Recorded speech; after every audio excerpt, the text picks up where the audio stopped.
Baik, Assalamualaikum warahmatullahi wabarakatuh. Perkenalkan, nama saya Farhan Nafis Nasution dari kelas 3 akuntansi yang akan menjelaskan tentang kontrak konstruksi jangka panjang.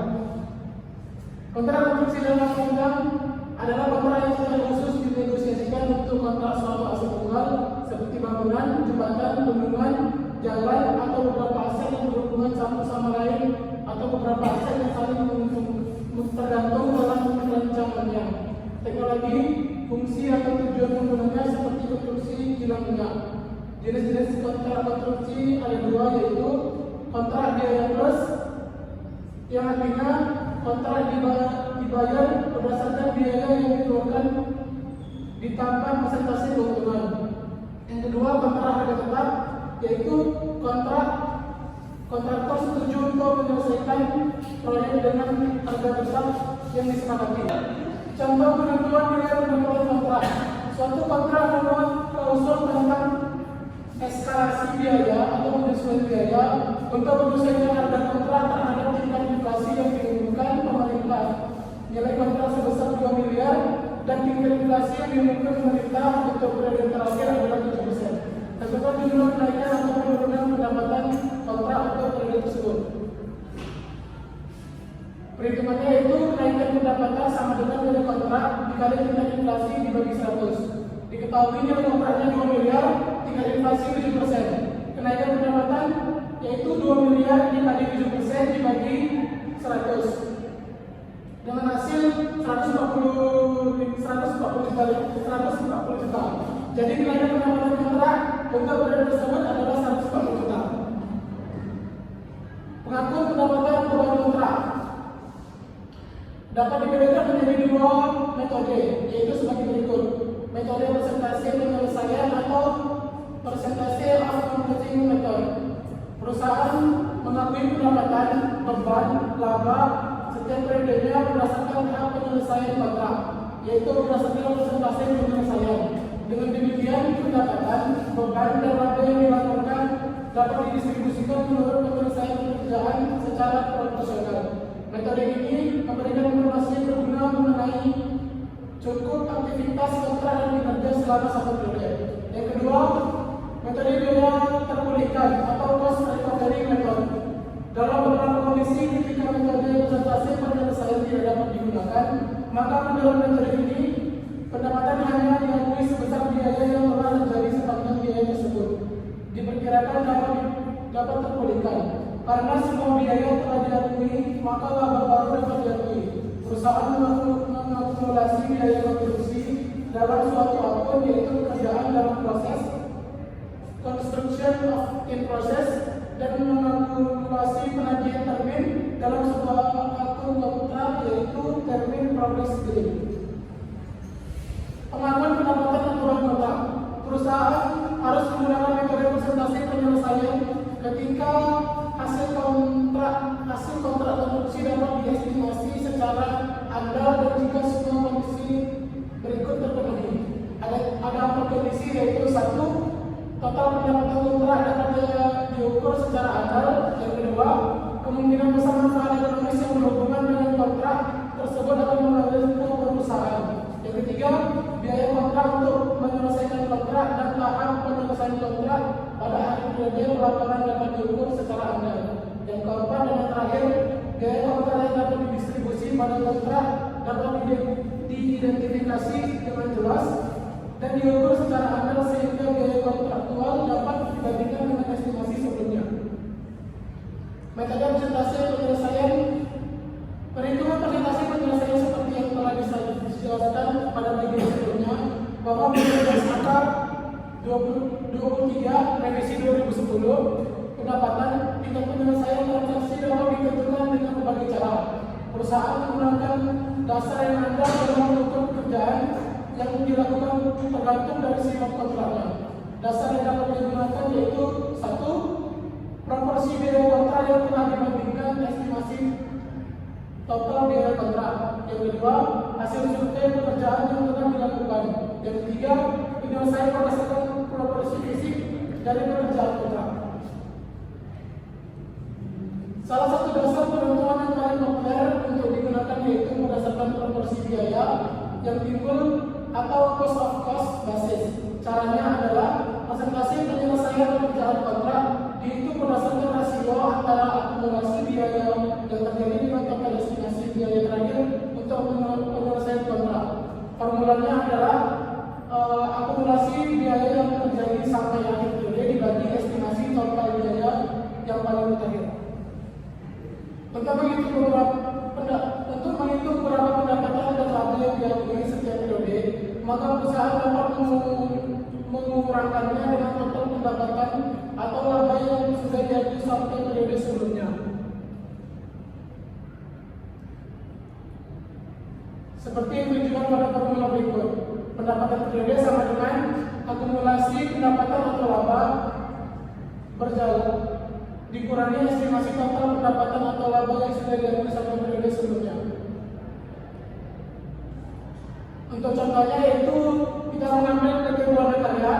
PT Ruang Karya merupakan kontraktor yang berspesialis dalam pembangunan jalan.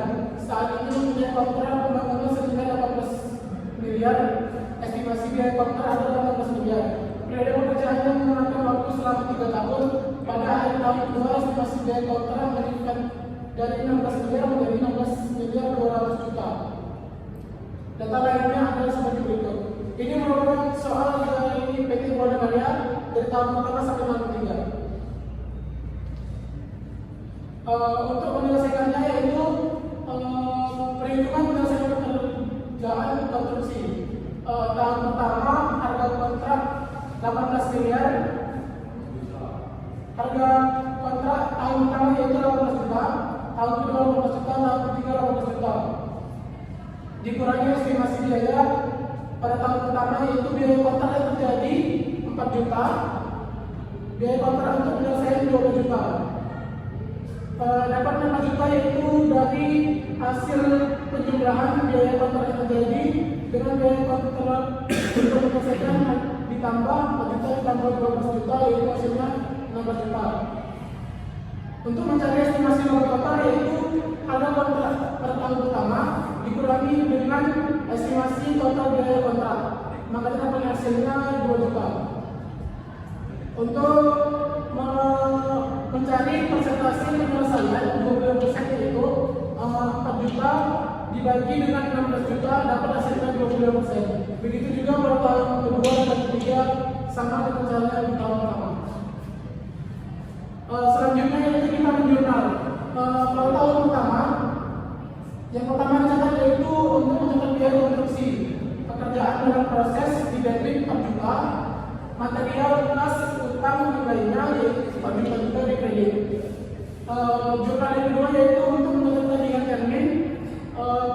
Jurnalnya yaitu piutang usaha 3.600.000 di debit, termin 3.600.000 di kredit.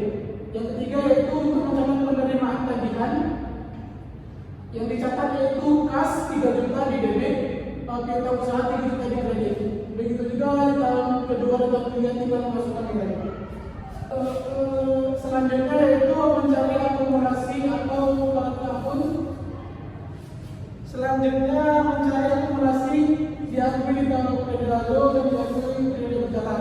Pada tahun pertama yaitu pendapatan sebesar 100 juta, 18 miliar maksud saya, dikali dengan 25% hasilnya 4.500. Beban 4 juta dapat dari soal dikurangi hasilnya 5.500.000 maksud saya, 500.000. Dan di tahun kedua yaitu 18 miliar dikali 72%, hasilnya dapatnya 12.960.000. Beban 1.664.000 itu dapat dari soal. Terus perhitungan akumulasi yang di tahun pertama diturunkan ke diakui di periode lalu di tahun kedua. Terus 12.960 dikurang dengan 4.500 dapat hasilnya 8.460 untuk periode berjalan di tahun kedua. Dan 1.664 dikurang dengan 4 juta hasilnya 7.664 periode berjalan di tahun kedua. Maka totalnya yaitu 1.290.000 dikurang dengan 500 hasilnya 796.000 di periode berjalan tahun kedua. Di tahun ketiga itu 15 miliar dikali 100%, hasilnya 15 juta, dikurang dengan 6 juta hasil dari 16 juta 200 dari soal. Dan kemudian akumulasi di tahun kedua dipindahkan ke periode lalu di tahun ketiga. Maka 18 juta dikurang dengan 12 juta 960, hasilnya sama dengan 5 juta 40 ribu. Dan 16 juta 200 dikurang dengan 11 juta 664 ribu, dapat hasilnya 4 juta 536 ribu. Begitu pula dalam mata-matanya. Selanjutnya kita akan menjurnal, yaitu jurnal mengaku pendapatan, beban, dan laba adalah sebagai berikut dalam Rp5.000. Tahap pertama yaitu untuk mengakui pendapatan dan laba kotor, pekerjaan dalam proses Rp500.000, beban kontrak 4 juta di DB, dan pendapatan kontrak 4.500.000 di DB. Tahap kedua yaitu Rp796.000, pekerjaan dalam proses atau laba kotor, beban kontrak 7.664.000 di DB, dan pendapatan kontraknya yaitu 8.460. Dan tahun ketiga sama dengan tahun kedua dan tahun ke-1, tinggal mengambil dari pekerjaan akumulasi di slide sebelumnya.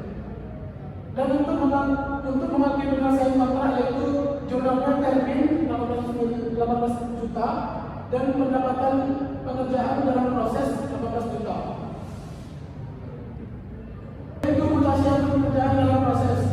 Pekerjaan dalam proses dalam Rp5.000. Tahap pertama biaya produksi didapat dari beban di tahun pertama, dan laba yang diakui dapat dari akumulasi. Tahun kedua biaya produksi Rp7.460.000 didapat dari tahun kedua diakui di periode berjalan. Tahun ketiga itu biaya produksi Rp4.536 dan laba yang diakui Rp204.000 didapat dari periode berjalan di tahun ketiga. Akhir tahun ketiga menutupi proyek yang sudah selesai senilai 18 juta dan total dari semua dijumlahkan 18 juta. Jadi total keduanya yaitu 18 juta. Penyajian dan ada laporan keuangan. Perusahaan yang dilihat ada laporan posisi keuangan yaitu 1. Jumlah tagihan bruto kepada pelanggan disajikan secara aset sebagai aset, dan jumlah utang bruto kepada pelanggan disajikan sebagai liabilitas. Laporan ada laba rugi komprehensif dan laporan posisi keuangan dalam Rp5.000. Penyajian di laporan keuangan terkait pekerjaan instruksi titik keuangan adalah sebagai berikut. Pendapatan kontrak dan kontrak laba kotor itu dapat dari soal atau perhitungan akumulasi yang kita kerjakan tadi. Selanjutnya hasil lancar. Hasil lancar tahun pertama, tahun kedua, tahun ketiga itu tidak ada, dan hasil juga tidak ada. Tagihan kotor tahun pertama 900.000, perhitungan terminnya 600.000. Tahun kedua tagihan kotornya 0, perhitungan terminnya 3.200.000. Lihat. Laporan laba rugi komprehensif dan laporan posisi keuangan dalam Rp5.000. Penyajian di laporan keuangan terkait kerjaan konstruksi PT Buatan Karya adalah sebagai berikut. Tabel yang 3 ini merupakan dari soal atau akumulasi yang kita kerjakan tadi. Selanjutnya yaitu laporan posisi keuangan PT Buatan Karya dalam Rp5.000. Hasil lancar dan kasnya tidak ada. Tagihan kotor dalam tahun pertama yaitu 900.000, perhitungan terminnya 600.000. Tahun kedua perhitungan terminnya 3.200.000. Selanjutnya liabilitas lancarnya itu adanya utang bruto di tahun kedua 240.000. Next. Pada catatan atas laporan keuangan, perusahaan mengungkapkan 1. Jumlah pendapatan yang diakui sebagai pendapatan pada periode. Hal-hal sebagai berikut. 2. Metode yang digunakan untuk menentukan pendapatan kontrak yang diakui pada periode. Yang ketiga, metode yang digunakan untuk menentukan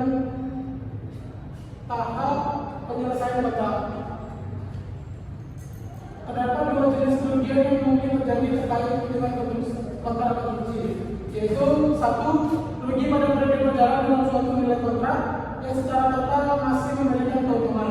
Yang kedua, rugi dalam suatu kontrak yang secara keseluruhan mengalami kerugian. Perlakuan akuntansi untuk kontrak konstruksi yang mengalami kerugian. Harga kontrak 5.500.000, beban periode harga kontrak 5.500.000, beban periode berjalan 1 miliar, estimasi biaya penyelesaian. Sampai dengan harga kontrak tahun pertama yaitu dapat dari soal. Nanti kita akan menyelesaikan presentasi penyelesaian tahun kedua adalah 57,14%. Didapat dari 2 miliar ditambah 1 miliar dibagi dengan 5.250.000. Pendapatan yang diakui sampai tahun kedua adalah 57,14% dari 5.500.000 atau sebesar 3.145.587.000. Pendapatan diakui pada tahun kedua sebesar 1.769.587.000 diperoleh dari 3.142.587.000 dikurangi pendapatan yang sudah diakui tahun pertama, yaitu 1.375.000 rupiah. Dengan demikian, pada tahun kedua PT Ambarawa mengalami rugi sebesar pendapatan kontrak yaitu 1.767.587.000 rupiah, beban kontrak yang 2 miliar, maka dikurangi hasilnya yaitu 232.413.000 rupiah, itu mengalami kerugian. Contoh pengaruh pendapatan yang berhubungan dengan metode biaya. Tabel 17.8 menjelaskan pendapatan dan beban PT Buana Karya berdasarkan metode biaya terpulihkan. Tahun pertama yaitu pendapatan beban 8 kotor, akumulasinya yaitu pendapatan 4 juta, bebannya 4 juta. Diakui di periode lalu belum ada karena dia masih tahun pertama. Diakui di periode berjalannya 4 juta hasil dari tahun akumulasi tahun pertama. Dan laba kotornya tidak ada karena dikurangi 4 juta itu 0. Tahun kedua yaitu pendapatan bebannya 11.664.000. Diwakili dari periode lalu, aku turunkan dari akumulasi di tahun pertama, ditaruh di periode lalu di tahun kedua, dan dikurangkan 1 juta dikurang 11.664.000 dikurang dengan 4 juta, maka hasilnya dapatnya 7.664.000 sama dengan atur beban. Untuk tahun ketiga yaitu pendapatannya 18 miliar dibagi 100%, hasilnya 18 juta, bebannya 8.200.000, 11.664.000 itu dapat dari tahun kedua. Pendapatan tahun ketiga 15 juta dikurangi dengan periode lalu 11.664.000, maka periode berjalannya dapat 6.334.000. Selanjutnya beban 5.200.000 dikurangi dengan 11.694.000 di periode lalu, maka periode berjalannya 4.536.000. Dan laba kotornya yaitu 18 juta dikurangi dengan 4.200.000, maka dapat hasilnya 1.800.000. Maka ditaruh di periode berjalan, laba kotornya 1.800.000 rupiah. Jurnal untuk mengambil pendapatan beban kontrak selama periode berjalan sebagai berikut dalam Rp5. Tahun pertama yaitu beban kontrak dan pendapatan kontrak 4 juta, beban kontraknya debit, pendapatan kontraknya dikredit. Tahun kedua itu 7.064.000 di debit dan kredit. Tahun ketiganya beban kontraknya 4.536.000 dan pendapatan kontraknya 6.336.000. Untuk mengambil hasil kontrak TRB 18 miliar.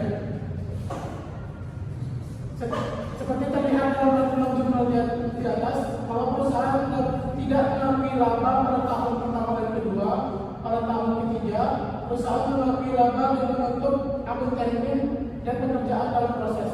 Berikut adalah mengajukan perbandingan laba yang diakui oleh perusahaan menggunakan kedua metode dalam Rp1.000. Tanggal 17/39 menjelaskan perbandingan laba yang diakui PT Buana Karya.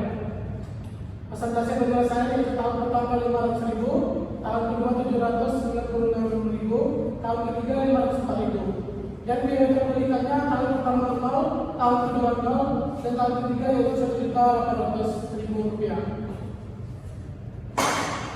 Sekian dari saya. Apabila ada kesalahan dan kesilapan saya mohon maaf. Wassalamualaikum warahmatullahi wabarakatuh.